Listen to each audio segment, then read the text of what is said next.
একজন চাঁদার নতুন সংজ্ঞা দিয়েছেন। আরেকজন ধরেন আপনার কালচারাল মিনিস্ট্রির দায়িত্বে উনি লতা মঙ্গেশকর কি নেহা কাক্কর এদের মতো করে বাংলাদেশে প্রতিভা দাঁড় করাতে চান। উনি বাংলাদেশের কোনো শিল্পীর কথা মনে করতে পারেননি। 17 ফেব্রুয়ারি শপথ নিয়েছে নতুন সরকার, দিন হিসেবে 5 দিন গেল। বলা হয় যে মর্নিং শোজ দ্য ডে। কেমন মনে হচ্ছে নতুন সরকারের নতুন পথ চলা? কি বলবেন এই 5 দিন পরে এসে? মাত্র 5 দিন গেল, কিন্তু তারেক রহমানের বা প্রধানমন্ত্রীর কর্মচাঞ্চল্য দেখে, তার উপস্থিতি দেখে মনে হচ্ছে বেশ কয়েকদিন হয়ে গেছে, আরও বেশি। কেননা ছুটির দিনে অফিস করা, শহরের যে ট্রাফিকের ভোগান্তির ভেতরে নিজেকেও একজন ভুক্তভোগী হিসাবে রাজপথে পরিচালনা করা, এমন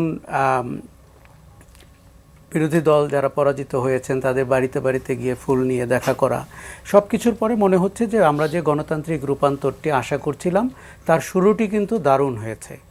এখন প্রধানমন্ত্রীর থেকে অনেক পিছিয়ে আছেন মন্ত্রীরা, বিশেষ করে কয়েকজন মন্ত্রিসভাটি যখন গঠিত হয় আমরা উন্মুখ হয়েছিলাম যে পরিবর্তিত বাংলাদেশের ধারক বাহক বা নির্দেশক মন্ত্রিসভাটি আমরা পেলাম কিনা। এক অর্থে নবীন প্রবীণ মিলিয়ে আমরা অনেকখানি খুশি যে নতুনদেরকে কাজ দিতে হচ্ছে। আর যারা প্রবীণ তাদেরও কিন্তু অ্যাডমিনিস্ট্রেটিভ অভিজ্ঞতা খুব কম, কারণ আপনি জানেন যে 20 বছরের মতো এই দলটি শাসন ক্ষমতার করিডোর দিয়েও হাঁটতে পারেনি, নির্বাচন করতে পারেনি, কোনো মন্ত্রণালয়ের কর্মকাণ্ড সম্পর্কে সিলেবাস হারানো দলের মতো অবস্থা। আচ্ছা, এখন কিন্তু কিছুজন মন্ত্রী হয়েছেন, বিশেষ করে আমরা সবাই তার নাম জানি, খলিলুর রহমানের কথা হয়েছে, রবিউল আলমের কথা হচ্ছে, তাদের বিশেষ করে কয়েকজন মন্ত্রী আমি জানি না তাদের দায়িত্ব গ্রহণের সাথে সাথে কি মিডিয়াকে মন্তব্য করতে হবে? আর উনি কেন মন্তব্য করবেন? উনি কি মন্ত্রণালয় সম্পর্কে কিছু বুঝতে পেরেছেন?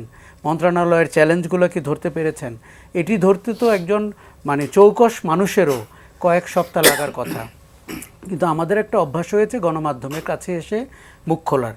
যেমন একজন চাঁদার নতুন সংজ্ঞা দিয়েছেন, আরেকজন ধরেন আপনার কালচারাল মিনিস্ট্রির দায়িত্বে উনি লতা মঙ্গেশকর কি নেহা কাক্কর এদের মতো করে বাংলাদেশে প্রতিভা দাঁড় করাতে চান। উনি বাংলাদেশের কোনো শিল্পীর কথা মনে করতে পারেননি।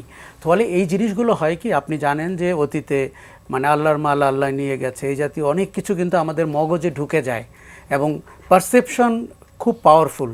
তখন আপনি ওই মানুষটাকে আর নিরপেক্ষভাবে দেখেন না, ওই মানুষটাকে দেখতে শুরু করেন তার বাড়তি কথার জন্য। আমার মনে হয় এই সরকারের প্রধানমন্ত্রী যেভাবে সরকারটিকে পরিচালনা করতে চাচ্ছেন, তিনি নিজে ফ্রন্টে যে উদাহরণ তৈরি করছেন, তার আসলে কিন্তু মন্ত্রিসভাকে সেটি ফলো করতে হবে। এবং এই পরিমিতি বোধ, এই ভিশন, যেমন দেখেন 180 দিন, আমি একসময় সাপ্তাহিক বিচিত্রায় কাজ করতাম, আমরা সরকারের 100 দিনের কথা বলতাম। 100 দিন মানে কিন্তু 3 মাস। আমি দেখেছি যে প্রধানমন্ত্রী 180 দিনের কথা, 6 মাসের কথা বলেছেন, খুবই ভালো।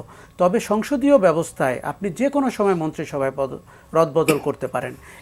এর মানে কিন্তু এই না যাকে আপনি বাদ দিয়েছেন সে খারাপ লোক, তাও না।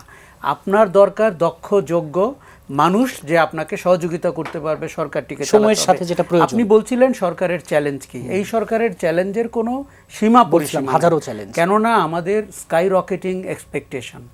ডক্টর ইউনূসের সরকার 18 মাস আমাদের নষ্ট করে দিয়ে গেছে। 18 মাসে 18টি কাজও হয়নি। তারা ব্যস্ত ছিলেন তাদের কারো কারো ইনকাম ট্যাক্স মৌকুফে, নতুন নতুন লাইসেন্সে, আর অপ্রয়োজনীয় সব কথামালায়।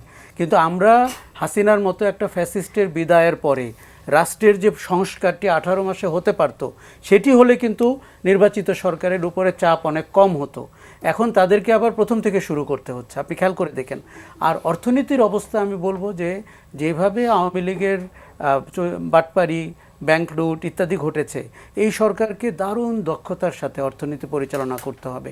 কাজেই বলবো চ্যালেঞ্জ অনেক, তাদেরকে মনোযোগের সাথে শাসন করতে হবে। তারা জনসমর্থন পেয়েছেন, কিন্তু মানুষ তাকিয়ে আছে শাসনের দিকে।